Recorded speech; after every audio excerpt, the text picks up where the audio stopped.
I'm Alexandra, 34. Yesterday, I walked into my mother's office after 3 years of building my own design company and heard her beg me for $75,000 to save our ancestral home from foreclosure. The same home where she hosted a lavish party for my brother's first $5,000 contract, but claimed she was too busy to attend my design exhibition that generated $58,000 in sales. I didn't scream. I didn't break down. I simply looked her in the eyes and said the words I never thought would cross my lips. Sorry, Mom. I only help family. Her face crumbled like the foundations of the empire she swore I couldn't survive without. Where are you watching from today? Drop your location in the comments below and hit that like and subscribe button if you've ever felt undervalued by the people who should support you most. You'll definitely want to stick around for what happened next. The Hawthorne name meant everything in our small Connecticut town. 5 generations of architects who shaped the skyline and influenced local politics. My father Thomas expanded the firm his father built, and my older brother Robert was groomed from birth to inherit the throne. Then there was me, the artistic daughter with impractical dreams of becoming a designer. Design is a hobby, Alexandra, not a career, my mother Victoria would say, her voice dripping with dismissal. Especially not for a Hawthorne. I still remember sitting at our mahogany dining table at 16, clutching my acceptance letter to the prestigious Rhode Island School of Design. My hands trembled with excitement. We're not paying for art school, my mother announced over Sunday roast. The Hawthorne money goes to practical education. My father stared at his plate, silent as always. But I got a partial scholarship, I argued, fighting back tears. Not enough. Maybe work for the family firm instead? Design our brochures or something? 2 weeks later, they paid $160,000 upfront for my brother's business school tuition. I worked 3 jobs to put myself through design school. Morning shifts at a cafe, evening retail, and weekend freelance design work. I graduated with honors and $43,000 in student loans. Now you can come work for Hawthorne, my mother said at graduation, like she was offering me salvation instead of scraps. I accepted. What choice did I have? The recession had hit, and entry-level design positions were scarce. I told myself it was temporary. For 3 years, I designed everything for Hawthorne architecture logos, brochures, web presence, office interiors. I modernized their dated aesthetic and brought in younger clients. My starting salary was $32,000 less than half the market rate for my skills. You should be grateful, my mother said when I requested a raise. We're giving you experience. Besides, this money stays in the family. Except when it came to decision-making, I wasn't family. I was staff. My brother Robert received partnership at 27. I was still the designer at 29, despite bringing in 30% of new business through my rebranding efforts. You need to understand your place, my mother said during one particularly heated argument. This is a Hawthorne business. Your job is to support your brother's vision. I started freelancing secretly on evenings and weekends. Small projects at first, logos for local businesses, wedding invitations, social media graphics.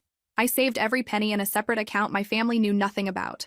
The breaking point came during a client meeting. I'd spent weeks designing a revolutionary concept for a tech startup. Modern, minimalist, perfectly aligned with their brand values. My mother took one look and pushed it aside. Too experimental. We'll go with something more traditional.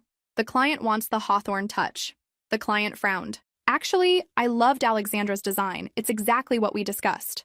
Trust me, my mother smiled condescendingly. I've been doing this for 30 years. The Hawthorne name was built on tradition, not trends. Later that evening, she found me packing up my desk. What are you doing? Quitting. Don't be ridiculous. Where will you go? Who will hire you? You're nothing without the Hawthorne name behind you. I still remember the ice in her voice as she delivered the line that would change everything. You will never achieve anything without our name, Alexandra. Never. I placed my company keycard on the desk. Watch me. The next morning, I woke up in a cheap hotel room with exactly $16,142 in savings and a decision that terrified me. I'd spent so long being Alexandra Hawthorne that I wasn't sure who I'd be without that identity. My phone showed 27 missed calls from my mother, 13 from my father, 5 from Robert. I turned it off. Instead, I called my grandmother's sister, Aunt Maggie, the black sheep who left Connecticut 40 years ago to become an artist in New York. I need a place to stay while I figure things out, I told her, voice trembling. The spare room is yours for as long as you need it, sweetheart. 2 days later, I was in Brooklyn, sleeping on a pull-out sofa in a tiny apartment filled with half-finished paintings. Aunt Maggie was 78, with silver hair and paint-stained hands that never stopped moving. So you're finally breaking free from Victoria's clutches, she said, pouring me tea from a chipped pot. Took you long enough. She says I'll never succeed without the Hawthorne name. Maggie snorted. Victoria always confused inheritance with achievement. Tell me, what name do you want? I thought about it for days. My mother's words echoed in my head. You'll never achieve anything without our name. Maybe she was right. The Hawthorne name opened doors. It represented 5 generations of success. Who was I without it? One evening, while helping Aunt Maggie organize old photographs, I found a faded picture of my grandmother as a young woman. On the back was written, Elizabeth Parker, 1952. Parker was your grandmother's maiden name, Aunt Maggie explained, before she married into the almighty Hawthorne dynasty.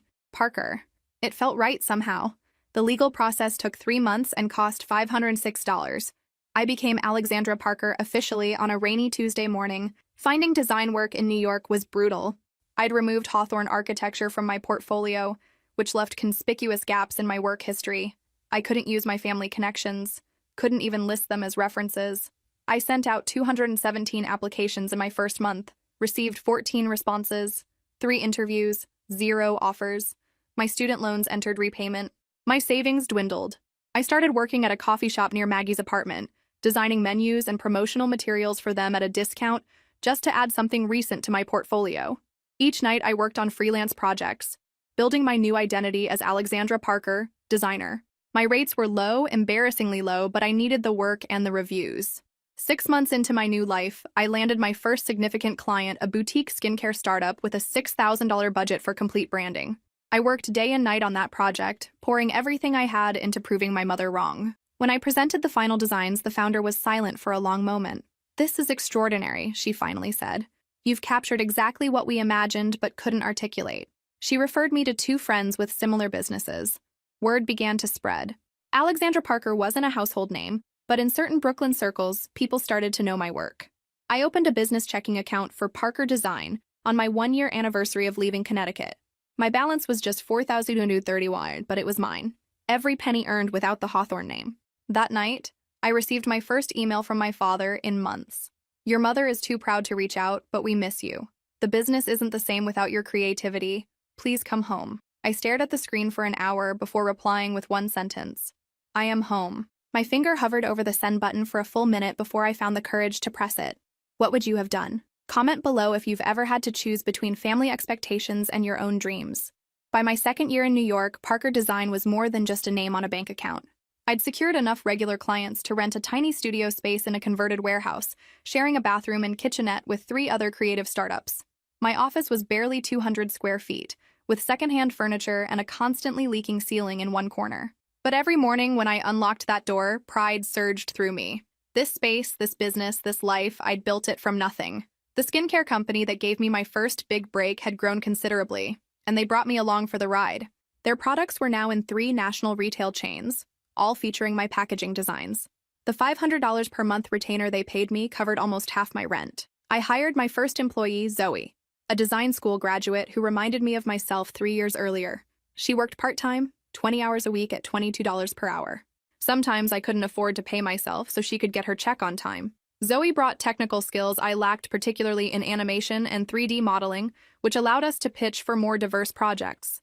Her fresh perspective and quiet determination made her invaluable, and I knew keeping her would be crucial to our growth. I still hadn't spoken directly to my mother. My father called monthly, our conversations growing increasingly strained. He never quite asked me to come back, but the invitation lingered unspoken in every pause. "Your mother doesn't understand why you needed to change your name," he said during one call. "She takes it as a personal rejection." "It was never about rejecting her," I replied. "It was about finding myself." "By erasing your heritage? By creating my own." The call ended awkwardly, as they always did. My brother sent occasional texts, surface-level updates about the weather or local sports teams, never mentioning the business, never acknowledging my absence. On particularly bad days, I questioned everything. Was I being childish? Throwing away generations of privilege over wounded pride? My one-room studio with its leaky corner wasn't exactly the empire I'd envisioned. Then I'd remember my mother's words. "You'll never achieve anything without our name." Those words became my fuel on the hardest days. During one particularly difficult month, when 3 clients delayed payments and I had to choose between paying rent and paying Zoe, I called Aunt Maggie in tears. "I'm failing," I confessed. "Maybe Mom was right." "Nonsense," she replied firmly. "You're not failing. You're learning." Victoria never allowed herself to learn through struggle, which is why she can't innovate now.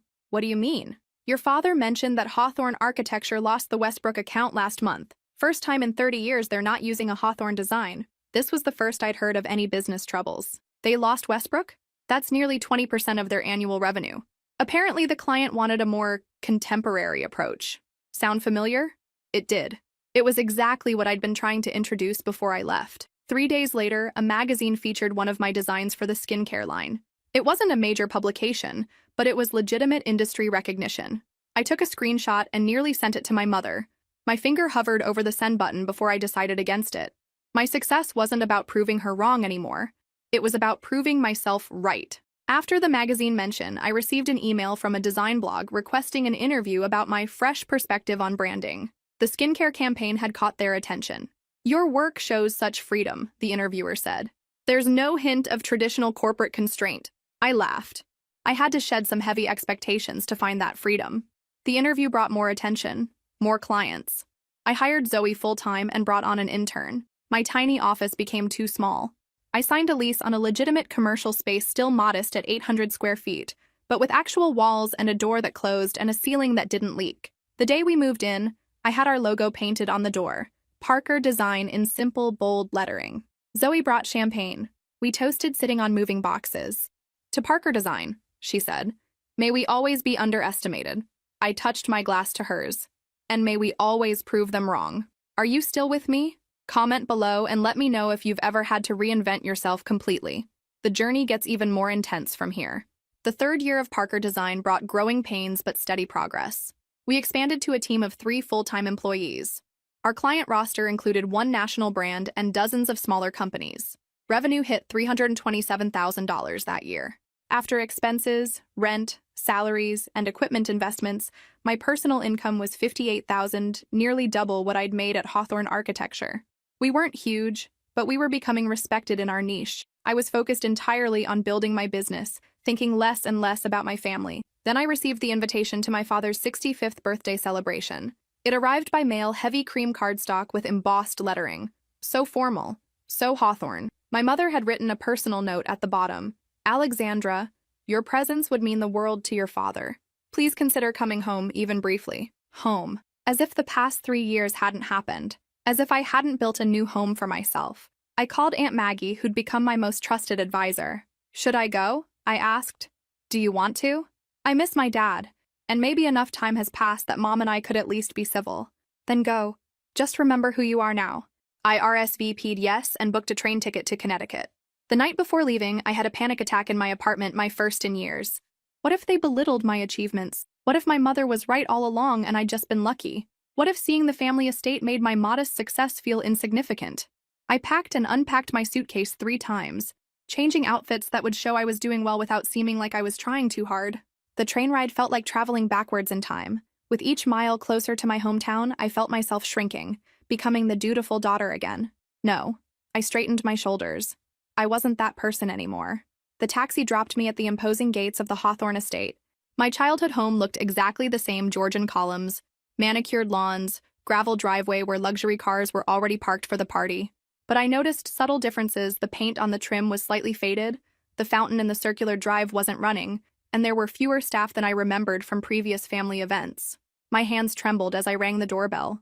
Our longtime housekeeper, Irene, answered. Miss Alexandra.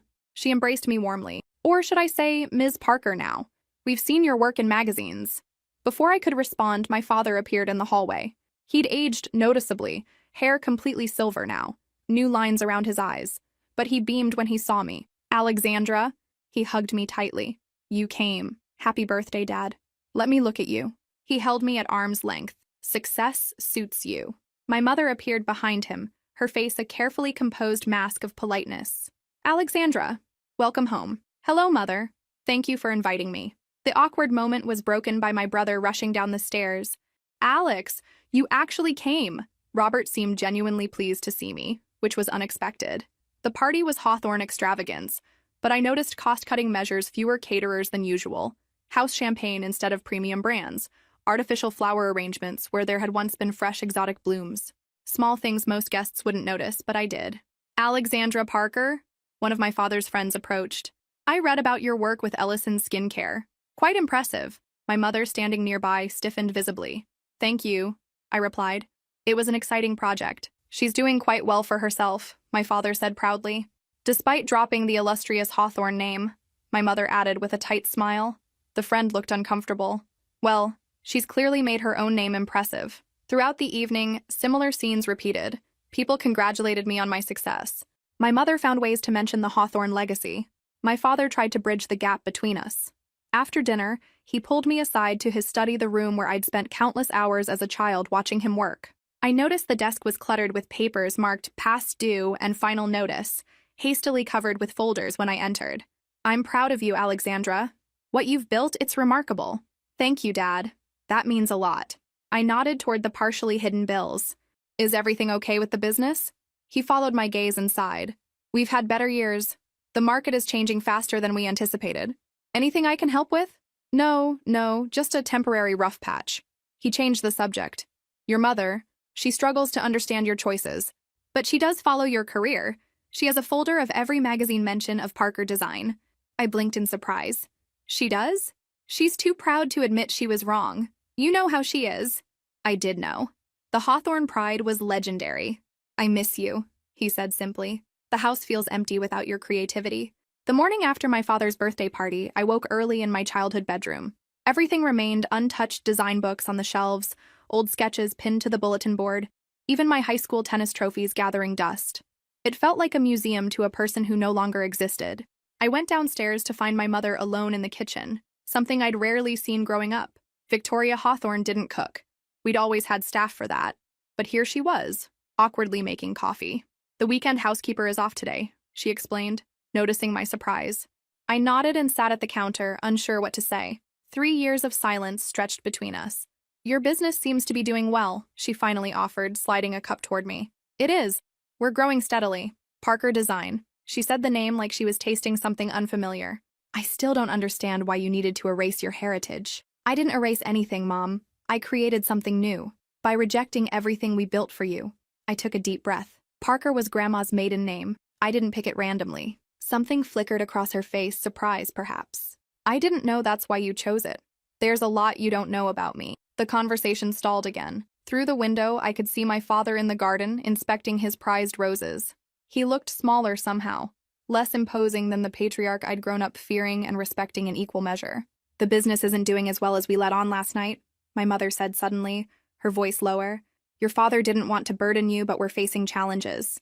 What kind of challenges? The market is changing. Clients want modern approaches we're not equipped to provide. Your brother tries, but... She trailed off. I waited, sensing there was more. We've lost 3 major clients this year. All went to younger firms with fresher perspectives. She looked directly at me. Firms like yours. The implied accusation hung in the air. I didn't poach any Hawthorne clients, I said firmly. No, but you showed them alternatives exist. She sighed. The Hawthorne name doesn't carry the weight it once did. There was a strange vulnerability in her admission. I'd never heard my mother acknowledge any weakness in the family business. What are you saying, Mom? Your father is considering bringing in outside partners. After 5 generations of family ownership, the news hit me harder than expected. Despite everything, the idea of the Hawthorne firm belonging partially to strangers felt wrong. Have you considered just modernizing your approach? Robert has tried implementing new systems, but it's not enough. We need... She hesitated, pride visibly wrestling with necessity. We need the kind of vision you brought. I nearly dropped my coffee cup. Was Victoria Hawthorne actually admitting she needed me? You could come back, she continued, not quite meeting my eyes. As a partner, of course, equal to Robert. We could rename it Hawthorne and Hawthorne. Parker, I corrected automatically. It would be Hawthorne and Parker now. Her lips thinned. That's your condition? Keeping that name? It's not a condition, Mom. It's who I am now. After everything we gave you. What exactly did you give me? You didn't pay for my education. You underpaid me for my work. You took credit for my ideas. You told me repeatedly I'd never succeed without the family name. My voice remained steady, but my hands shook. I placed them flat on the counter to still them. And yet here I am, succeeding. She stared at me for a long moment, then turned away to rinse her cup in the sink. I see you've made your choice, she said, back still turned. I thought perhaps with some time and perspective, you'd recognize the value of family legacy. I value legacy, Mom. I'm just building my own. Have you ever had to stand your ground with family? Drop a comment below if you faced pressure to follow a path that wasn't right for you. I returned to New York with mixed emotions. Seeing my father had been healing in ways I hadn't anticipated. He'd aged significantly, and acknowledging his mortality made our estrangement feel more costly. But reconnecting with my mother had only reinforced why I'd left. The next morning, I called a team meeting at Parker Design. "We're going to expand," I announced to my surprised employees. "I'm bringing on one more designer and a project manager." "What prompted this?" Zoe asked, tucking a strand of purple hair behind her ear. As my first hire and now creative lead, she'd become my right hand in the business. I thought about my mother's reluctant admission that Hawthorne architecture was struggling because they refused to evolve. "It's time to grow beyond what we're comfortable with," I replied. Staying small was safe, but I didn't leave everything behind to play it safe. Over the next 6 months, Parker Design transformed. We moved to a slightly larger office space, still modest by Hawthorne standards, but impressive for a 3-year-old independent firm. Our team grew to 5 people.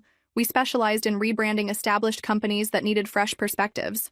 I worked harder than ever, often sleeping on the office couch during intense project phases. My personal income actually decreased temporarily as I reinvested profits into the business. Aunt Maggie visited the new office, bringing a handmade quilt for the couch where I occasionally spent the night. "Victoria called me," she mentioned casually while hanging the quilt. I froze. "My mother called you? Why?" "To ask about you, of course. She'd never admit it, but she's curious about your life here." "What did you tell her?" "Only that you were working hard and building something worthwhile." Maggie smiled. "I may have mentioned that several clients have sought you out specifically for your fresh approach, exactly what she once dismissed." I should have been angry at this interference, but instead felt a strange satisfaction. My mother was paying attention, even if she couldn't bring herself to contact me directly. 9 months after my father's birthday visit, Parker Design won its first design award for our work with a regional hotel chain. The recognition brought attention from larger potential clients who previously wouldn't have considered a boutique firm. The morning after the award ceremony, I received a text from my brother. "Congratulations on the Brenner Award. Well deserved." It was the first acknowledgement from any family member about my professional achievements. I stared at my phone for several minutes before replying with a simple, "Thank you." Later that week, Robert called. "I'm in New York for a conference. Would you have time for coffee?" We met at a busy cafe near my office. Robert looked tired, his designer suit slightly rumpled, dark circles under his eyes. "You look good, Alex," he said after an awkward hug. "Success agrees with you." "Thanks. How are things at Hawthorne?" He hesitated, stirring his coffee longer than necessary. "Challenging. We've lost 2 more major clients. Dad's talking about early retirement. I'm sorry to hear that. Mom wouldn't want me telling you this, but we've had to let go 3 staff members. The Westbrook project fell through after 30 years of having their account. The family that owns the paper mill? They went with a firm from Boston, said they needed a contemporary approach." He made air quotes, bitterness evident in his voice. I felt a pang of sympathy. Robert had been groomed since birth for a role that was becoming obsolete through no fault of his own. "It's not your fault, Rob. The industry is changing. Mom blames herself, though she'd never admit it. She knows she drove you away." This revelation stunned me. She said that? Not in those words. But I overheard her telling Dad that if they'd supported your modern ideas years ago, maybe we wouldn't be in this position. I sat back, trying to process this information. Victoria Hawthorne admitting regret, even indirectly, was unprecedented. "The thing is," Robert continued, leaning forward, "we could still turn things around with the right rebranding. A complete modernization." I immediately understood where this was heading. "And you want Parker Design to do it. Who better? You know our history, our strengths. You could honor the legacy while bringing us into the present." "Does Mom know you're asking me this?" He looked down at his coffee. "Not exactly. She's still, you know how she is." I did know. Victoria Hawthorne would rather watch her family business struggle than directly admit she'd been wrong about me. "I can't help unless she asks me herself, Rob. You understand that, right?" He nodded slowly. "I was afraid you'd say that, but I get it." As we parted, he hugged me tightly. "For what it's worth, I'm really proud of what you've built, Alex. Or should I say Ms. Parker? Thanks, Rob. That means a lot." Walking back to my office, I felt lighter somehow. My brother's validation shouldn't have mattered after all this time, but it did. Maybe some family ties couldn't be completely severed, no matter how hard I'd tried. The 4th year of Parker Design brought our biggest challenge yet, a major rebranding campaign for a regional department store chain with 12 locations. The budget, $240,000 over 8 months. "Can we handle something this size?" Zoe asked during our strategy meeting. "We'd need to add at least 1 more designer." "We can and we will," I replied with more confidence than I felt. This is exactly the opportunity we've been working toward.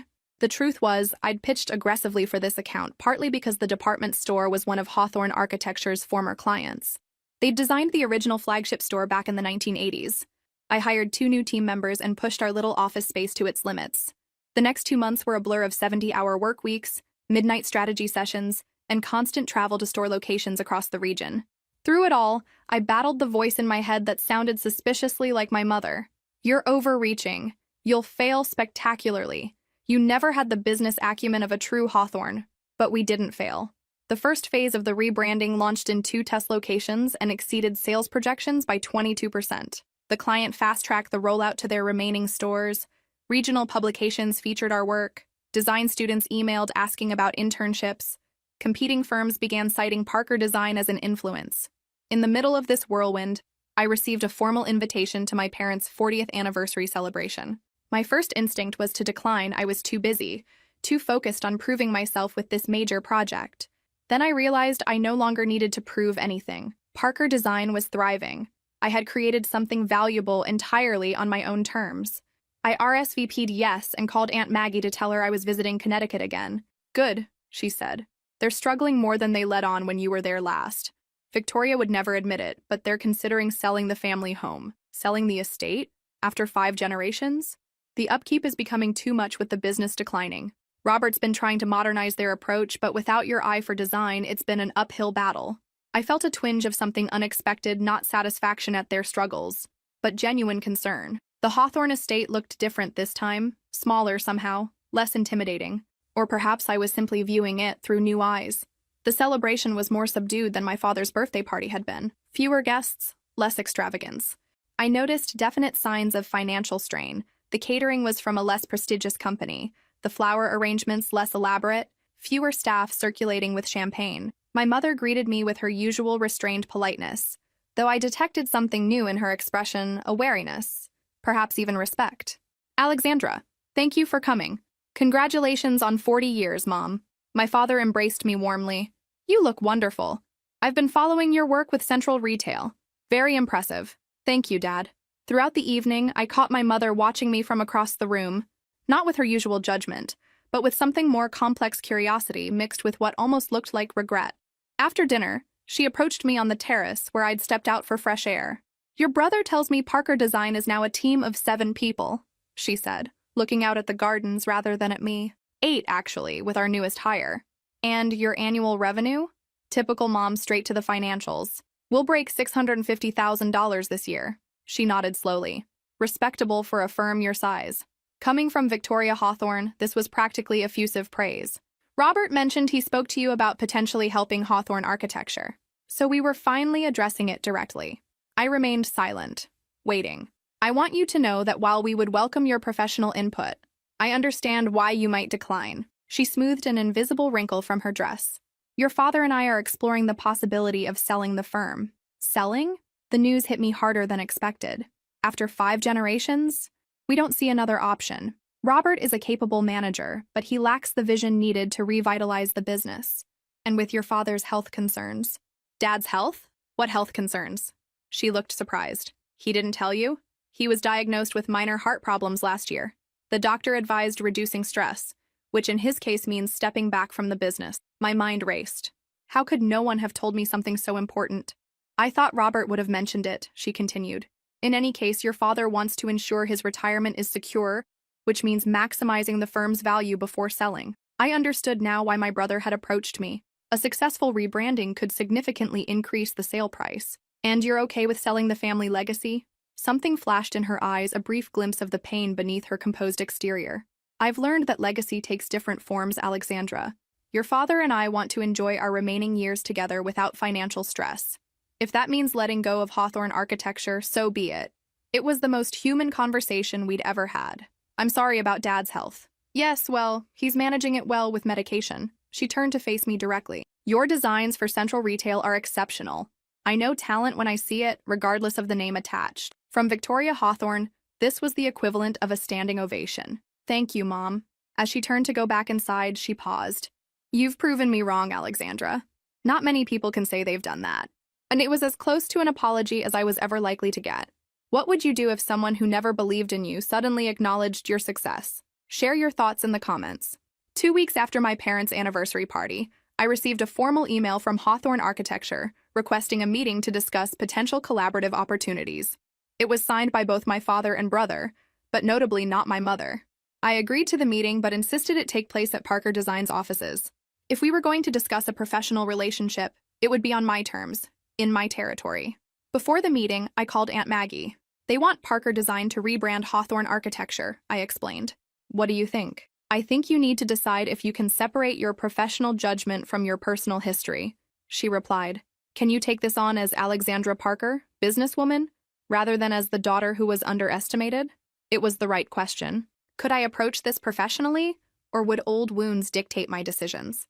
The morning of the meeting, I arrived early to ensure everything was perfect. Our Manhattan office wasn't lavish, but it was stylish and distinctly contemporary open concept, with strategic glass partitions, abundant natural light, and walls showcasing our award-winning campaigns. At precisely 10 a.m., the receptionist announced their arrival. My father, brother, and to my surprise, my mother entered our conference room. Impressive space, my father said, looking around appreciatively. Thank you. I gestured for them to sit. Coffee? We exchanged pleasantries about the train ride from Connecticut, the Manhattan traffic, the unseasonably warm weather. Professional small talk that carefully avoided our complicated history. Finally, my father cleared his throat. We'll get right to it. As Victoria may have mentioned, we're considering selling Hawthorne Architecture. She did mention that possibility, yes. Before making that decision final, we want to explore every option for revitalizing the firm. That's why we're here. Robert opened his portfolio. We've put together some numbers. With the right rebranding and modernization strategy, we believe Hawthorne could regain its position as a leading regional firm. He slid several documents across the table: financial projections, market analyses, competitor comparisons. I reviewed them carefully. The situation was worse than I'd imagined. Revenue had dropped 38% over 3 years. Staff had been reduced from 28 to 15. Their client retention rate was troubling. You've lost significant ground, I observed neutrally. Yes, my father admitted. We were slow to adapt to changing market demands. My mother, who had remained silent until now, spoke up. We're proposing a comprehensive rebranding by Parker Design, full creative control on your part, standard market rates, of course. I couldn't help but notice she said Parker Design, not you, still maintaining professional distance. This would be a substantial project, I said. We're already at capacity with current clients. We understand your firm is in high demand, my father replied. We're prepared to wait until you have availability. I studied them across the table, my father looking hopeful but tired, Robert anxious, my mother maintaining her perfect posture and impassive expression. May I ask why you're pursuing this option rather than proceeding directly with the sale? Financially speaking, it might be simpler to sell now. My parents exchanged glances. My father spoke first. Frankly, the current valuation is disappointing. The Hawthorne name no longer commands the premium it once did. Robert jumped in. We've had 2 potential buyers walk away after due diligence. They don't see sufficient value in our current client base and outdated systems. I nodded, understanding the business challenge. But I sensed there was more. And the personal reasons? I pressed gently. My father sighed. I'm not ready to see 5 generations of work disappear. Not like this, not with a whimper. If we must sell, I want Hawthorne Architecture to be remembered with respect, not as a cautionary tale of failure to evolve. My mother remained silent, eyes fixed on the skyline visible through our windows. I'll need to review these materials more thoroughly and discuss with my team, I said finally. This would be a significant commitment for Parker Design. Of course, my father replied. As they gathered their things to leave, my mother lingered behind. Once my father and brother had stepped out, she turned to me. This isn't easy for me, Alexandra. I know, Mom. If there were any other option, she trailed off, then squared her shoulders. Your father's heart condition is worse than we've let on. The stress of watching the business decline has taken a toll. This isn't just about the Hawthorne legacy anymore. The admission clearly cost her dearly. Victoria Hawthorne didn't do vulnerability. I'll consider the proposal carefully, I promised. She nodded once, then walked to the door. Before leaving, she turned back. You've built something impressive here. Whatever happened between us, professionally speaking, you've earned my respect. After they left, I sat alone in the conference room for a long time, staring at the Hawthorne financials. The irony wasn't lost on me. They now needed the daughter they'd underestimated, the name they'd dismissed. But was I ready to entangle Parker Design with the family business I'd fled? And could I truly be objective about a project so personal? I called my management team together and laid out the situation transparently. This is more than just another client. I need your honest opinions. Can we take this on without compromising our own identity and direction? Zoe, now my creative director, spoke first. It's a prestigious project that could open doors for us, but there are obvious emotional complications for you. I'm concerned about resource allocation, said our project manager. We'd need to delay other work or expand quickly to accommodate this. We debated for hours, weighing professional opportunity against personal complexity. By evening, I had my answer. Would you take on this family project? Comment below with what you would do in my position. After careful consideration and lengthy discussions with my management team, I agreed to take on the Hawthorne Architecture rebranding project with specific conditions. First, Parker Design would maintain complete creative control. Second, we would work directly with a committee of Hawthorne employees, not exclusively through family members. Third, we would charge our standard rates without family discounts. And finally, my team would lead the project I would supervise, but not be the primary contact. My family accepted these terms without argument, which told me just how desperate their situation had become. The discovery phase revealed problems far beyond outdated aesthetics. Hawthorne Architecture was still using software from 2010. Their project management systems were entirely paper-based. Client presentations relied heavily on my father's personal relationships rather than data-driven proposals. Most concerning, they'd made no meaningful efforts to recruit young talent. The average employee age was 52, with no designers under 35. You're not just facing a branding problem, I told my brother during our third week of assessment. You're facing an existential one. Robert nodded grimly. I've been saying this for years, but Mom and Dad were resistant to major changes. They kept insisting clients valued tradition over innovation. And now those clients have moved on to more forward-thinking firms. Exactly. Working with my family in this new professional capacity was strange but oddly healing. My father deferred to my expertise with a respect he'd never shown when I worked under him. Robert eagerly embraced every suggestion for modernization. My mother maintained professional distance, attending meetings but rarely speaking. I caught her watching me sometimes evaluating my leadership style, noting how my team responded to me with obvious respect. 3 months into the project, we presented our comprehensive rebranding strategy. New visual identity, modernized office spaces, updated digital presence, streamlined workflows, and a recruitment plan targeting young architects with sustainable design expertise. This goes beyond what we initially discussed, my father observed, reviewing the proposal. A surface-level rebrand wouldn't address your fundamental challenges, I explained. You need transformation, not just a fresh coat of paint.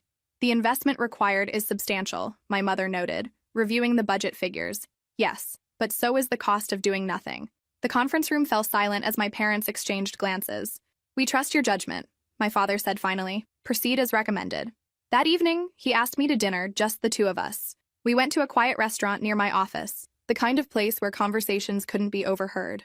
Your mother and I are selling the house, he announced after ordering. The estate? But it's been in the family for 4 generations, yes. He smiled sadly. But it's become a burden, too large for just us, too expensive to maintain. We've found a smaller place closer to town. Are things that dire financially? He sipped his water, considering his response. The business downturn affected our personal finances more than we've admitted. We leveraged the house to keep the firm afloat during the worst periods. My stomach tightened. How bad is it, Dad? We'll be fine once the house sells. But we need to close soon or risk foreclosure. Foreclosure? Why didn't you tell me things were this serious? Pride, I suppose. And we didn't want you to take on our project out of pity. I thought about the extensive transformation we'd planned for Hawthorne Architecture. It would take at least 6 months to implement fully, with costs exceeding benefits for the first quarter. How soon do you need to sell the house? The bank has given us until the end of next month to close a sale or make a substantial payment against the principal. That's not enough time for our rebranding to impact the firm's value. No, he agreed. Which is why we've accepted an offer for the business as is. A larger firm from Boston. They'll absorb our client list and keep the Hawthorne name as a subsidiary division. I stared at him, processing this information. You're selling anyway? After we've put all this work into the rebranding? The work isn't wasted. It actually helped secure a better offer than we had previously. But the timeline with the house forced our hand. Why didn't you just tell me you needed money, Dad? I could have helped. He placed his hand over mine. We couldn't ask that of you, Alexandra. Not after everything. I'm still your daughter. Yes, but you're also Alexandra Parker now, with your own business to grow. We made our mistakes. We couldn't ask you to pay for them. I felt a complex mix of emotions: relief that they hadn't asked for financial help, guilt that I hadn't recognized the severity of their situation, and oddly, disappointment that Hawthorne Architecture would soon exist only as a subsidiary of a larger firm. When will you tell the team working on your rebranding? I thought we'd do that together tomorrow. Much of the work will still be implemented, just under new ownership. I nodded, though I knew the project would likely be significantly scaled back once the acquisition was complete. Your mother wanted to be here tonight, he added, but she thought you might speak more freely without her presence. That was considerate of her. She's trying, Alexandra. In her own way. I smiled faintly. I know, Dad. We all are. The next day, we broke the news to both teams. My staff was disappointed but professional. The Hawthorne employees had mixed reactions: relief about job security under the new ownership, but sadness about the end of family control. As everyone filed out of the conference room, Aunt Maggie texted me, "How did it go? Still meeting for dinner?" I'd forgotten she was coming to New York today. Yes, 7 p.m., a lot to tell you. The news of Hawthorne Architecture's impending sale spread quickly through both companies. My team was professional but understandably disappointed that our comprehensive transformation strategy would likely be only partially implemented under the new ownership. I was reviewing contingency plans with Zoe when my assistant interrupted with an urgent message. Victoria Hawthorne was in our reception area, requesting to see me immediately. My mother never made unscheduled appearances anywhere. Something was wrong. I found her pacing our lobby, looking uncharacteristically disheveled, her typically perfect hair slightly mussed, her designer blazer buttoned incorrectly. "Mom? What's happened?" The sale fell through. Her voice was tight with suppressed panic. "They pulled out this morning after their final review." "Why? What changed?" "They claim our infrastructure is more outdated than initially reported. They're offering a new price that's 40% lower than the original." "That's ridiculous. They're just trying to leverage your tight timeline." "Of course they are. But we have no choice, Alexandra. The bank won't extend our deadline. We need $75,000 by the end of the month or we lose the house." The amount hit me like a physical blow. It was almost exactly what I'd requested for my first business loan, the one my mother had sabotaged years ago. "Let me understand. You need $75,000 to avoid foreclosure on the family home?" "Yes." She looked around our office, noting the awards displayed on the walls, the sleek furnishings, the evident success. "I wouldn't ask if there were any other option. What about Robert or other family members?" "Robert invested his savings in the business years ago. He has nothing left. Your father's sister might help, but she's on an extended cruise and unreachable for another 2 weeks." I studied my mother's face, the proud woman who once told me I'd never achieve anything without the Hawthorne name, now standing in my office, asking for help. My initial reaction was visceral, immediate. "Sorry, Mom. I only help family." The words hung in the air between us. Her face crumbled, revealing the vulnerability beneath her carefully maintained facade. For a moment I saw not the imperious Victoria Hawthorne, but a frightened woman facing the loss of everything she valued. I felt a strange mix of vindication and regret. This was the moment I'd imagined for years, my mother needing me after dismissing me for so long. But the reality felt hollow. "I need to think about this," I said, softening my stance. "I'll let you know my decision tomorrow." Her lips pressed into a thin line, but she nodded. "Thank you for considering it."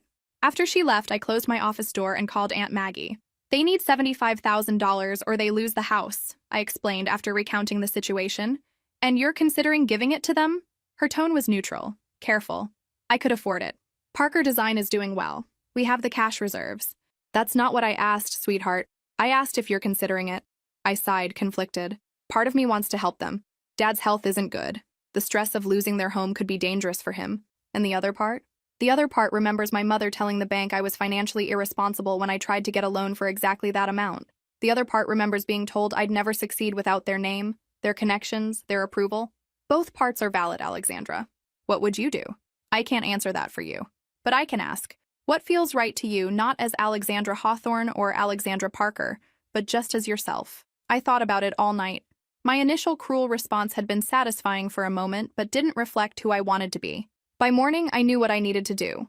I called my mother and asked her to meet me at the Hawthorne Architecture offices. I wanted neutral territory, not my space or theirs. She arrived precisely on time, with my father and brother. Their faces showed the strain of sleepless nights and mounting worry. "Have you made a decision?" my mother asked, her voice carefully controlled. "Yes." I placed my portfolio on the conference table and removed several documents. "I've prepared 2 options." They leaned forward expectantly. Option 1. I provide the $75,000 as a personal loan with minimal interest, secured against the business assets. Relief visibly washed over my father's face. Even my mother's rigid posture relaxed slightly. "What's option 2?" Robert asked. "Parker Design purchases a 25% stake in Hawthorne Architecture for $250,000. The additional funds would provide breathing room beyond the immediate crisis. We'd implement our rebranding strategy as planned, with my firm having significant input on future direction." Silence fell across the table. My mother's expression was unreadable. "You want to buy into the family business?" my father finally asked. "As a business investment, yes, with Parker Design remaining separate and independent." "Why would you do this?" my mother asked quietly. "After everything?" I met her gaze steadily. "Because despite our differences, I don't want to see 5 generations of work disappear. And because I believe with the right modernization, Hawthorne Architecture still has value." My father glanced at my mother, a silent communication passing between them. "We need time to discuss this privately," she said. "Of course. I'll step out." In the hallway, I studied the framed photographs of Hawthorne projects through the decades. My grandfather with the governor at a ribbon cutting, my father accepting an award in the 1990s, family history captured in architectural achievements. 20 minutes later, they called me back in. "We accept option 2, my father announced, "with one condition." "What condition?" my mother spoke. "The firm will be renamed Hawthorne and Parker Architecture." I blinked in surprise. "You want my name on the business? If you're investing as a Parker, you should be recognized as such," she said pragmatically. "Besides, your name carries its own weight now. Coming from the woman who once told me I'd never achieve anything without the Hawthorne name, this was an extraordinary concession." "Then we have a deal," I said, extending my hand professionally. My father ignored my hand and hugged me instead. Robert followed suit. My mother remained seated but nodded once her version of approval. I'd left 3 years ago, determined to prove I could succeed without them. Now I was returning, not as the dutiful daughter seeking approval, but as a successful businesswoman bringing value on my own terms. Have you ever come full circle in a way you never expected? Comment below if life has brought you back to something you thought you'd left behind forever. The partnership between Parker Design and Hawthorne Architecture created buzz in industry circles. "Historic firm embraces next generation," read one headline. "Prodigal daughter returns with conditions," declared another. We moved quickly to implement our rebranding strategy. The tired Hawthorne logo was refreshed with elements that honored its heritage while looking decisively forward. Office spaces were renovated to create more collaborative environments. Digital systems replaced antiquated paper processes. My mother, surprisingly, became one of our strongest advocates for change. Having accepted the necessity of transformation, she embraced it with the same intensity she'd once resisted it. "If we're doing this, we're doing it properly," she declared during a meeting about website redesign. "No half measures." The staff responded positively to the changes, though some longtime employees required extra support adapting to new technologies. My father took a reduced role, focusing on client relationships while gradually stepping back from daily operations. Robert thrived once freed from trying to preserve outdated systems. His strengths in client management complemented my design vision, creating a balanced leadership team. Zoe became our primary liaison with Hawthorne's design staff, patiently teaching them new software and fostering collaboration between the younger and older designers. Her quiet confidence earned respect from even the most resistant veterans. 4 months after our partnership began, Hawthorne and Parker Architecture landed its first major new client in years, a sustainable mixed-use development that would have been beyond our capabilities before the merger. The client specifically mentioned our fresh approach as the deciding factor, Robert reported excitedly. "They said we offered the perfect blend of established reputation and innovative thinking." Parker Design continued operating independently, though we shared resources and referred clients when appropriate. Both businesses grew stronger through the connection. My relationship with my parents evolved gradually. My father and I developed a comfortable professional rapport that slowly extended to personal matters. He began asking about my life in New York, showing genuine interest in my world outside the family business. My mother remained more reserved, but the open hostility had disappeared. We worked together effectively, focusing on business matters while carefully navigating around old wounds. Then came the evening that changed everything. I was working late at the Hawthorne offices, finalizing presentations for an important pitch. My mother appeared in the doorway, also working after hours. "You should go home," she said. "It's nearly midnight. Just finishing these renderings. They need to be perfect for tomorrow." She hesitated, then entered and sat across from me. "You always were a perfectionist, even as a child." I looked up, surprised by the personal observation. "I remember your school projects," she continued. "Every detail meticulously planned. You once spent 3 days on a science fair display that could have been completed in hours. I wanted it to be right." No, you wanted it to be exceptional. There's a difference. Something in her tone made me stop working and truly look at her. She seemed different, less armored somehow. I push you harder than your brother, she said abruptly. I always have. Yes, you have. Do you know why? I shook my head, genuinely curious. Because you reminded me of myself. She smoothed an invisible wrinkle from her skirt, a nervous gesture I'd seen countless times. The creative one. The one with big ideas and bigger ambition. You? But you always emphasize tradition over innovation. A sad smile touched her lips. Now, yes. But at your age? I had grand plans to revolutionize architectural design, to break barriers in a male-dominated field. This was a side of my mother I'd never glimpsed. What happened? Life, marriage, children, family expectations. She gazed at the office beyond my door. I gradually became the person everyone needed me to be, the supportive wife, the guardian of tradition. You could have encouraged my creativity instead of stifling it. Perhaps. She met my eyes directly. Or perhaps I was trying to protect you from my mistakes, from wanting too much and ending up disappointed. That wasn't your decision to make. No, it wasn't. She stood and walked to the window, looking out at the city lights. When you left, changed your name, I was furious. But part of me was also proud. You had the courage to do what I never did. I sat perfectly still, afraid any movement might break this unprecedented moment of vulnerability. I told you that you'd never achieve anything without our name because I couldn't imagine any other path to success. I was wrong. She turned back to face me. You proved me wrong, Alexandra. And in doing so, you may have saved this family's legacy. For the first time in my adult life, I saw my mother not as the formidable Victoria Hawthorne, but as a woman who had made choices and compromises, who had dreams she'd set aside, who had tried in her flawed way to guide her daughter toward what she believed was safety. Thank you for telling me this, I said softly. She nodded once, composure returning like a mask sliding back into place. The presentation will go well tomorrow. Your work is exceptional, as always. With that, she left. Our moment of connection complete, but not forgotten. I sat alone in the quiet office, processing what had just happened. My mother had never apologized directly, that wasn't her way. But in her acknowledgement of my success, in her rare moment of personal revelation, she had offered something perhaps more valuable: understanding. The wall between us hadn't fallen completely, but a door had appeared small, still partially closed, but definitely there. The next morning, before the presentation, I found a small box on my desk. Inside was a silver business card holder elegantly engraved with AP. No note, but I knew who it was from. Who?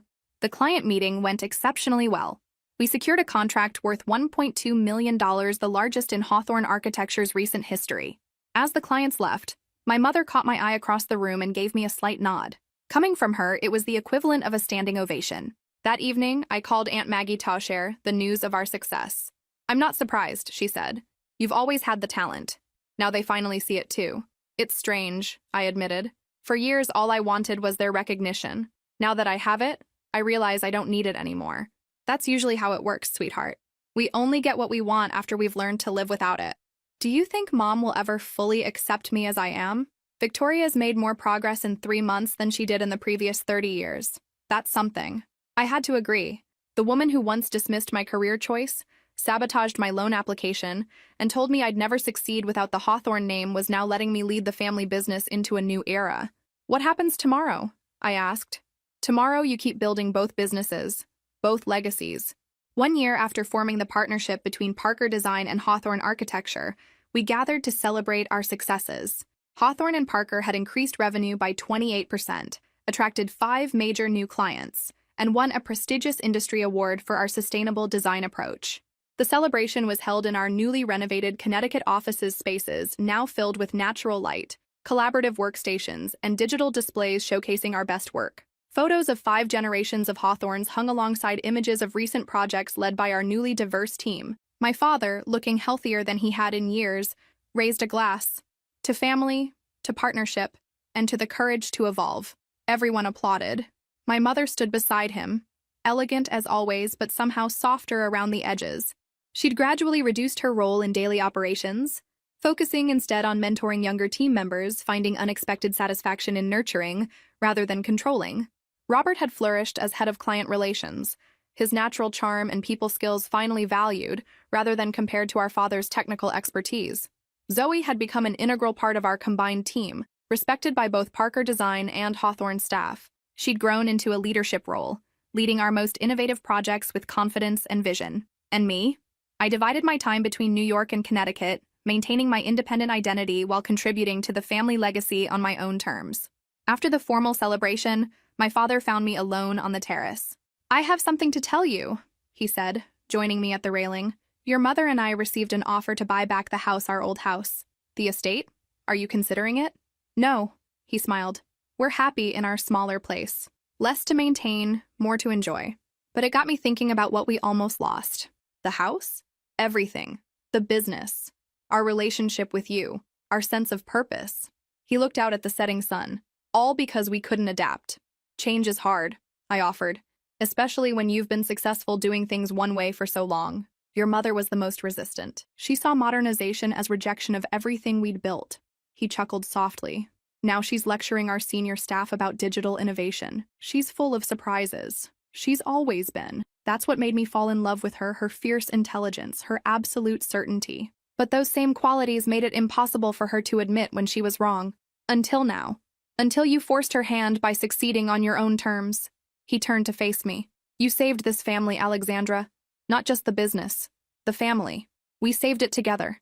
Later that evening, as guests began to leave, my mother approached me. "A word, Alexandra?"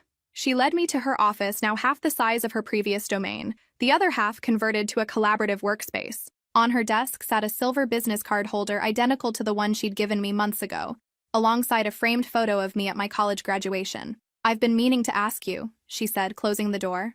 "That day in my office, when you came to us about the foreclosure, what made you change your mind?" I tensed, remembering my initial cold response.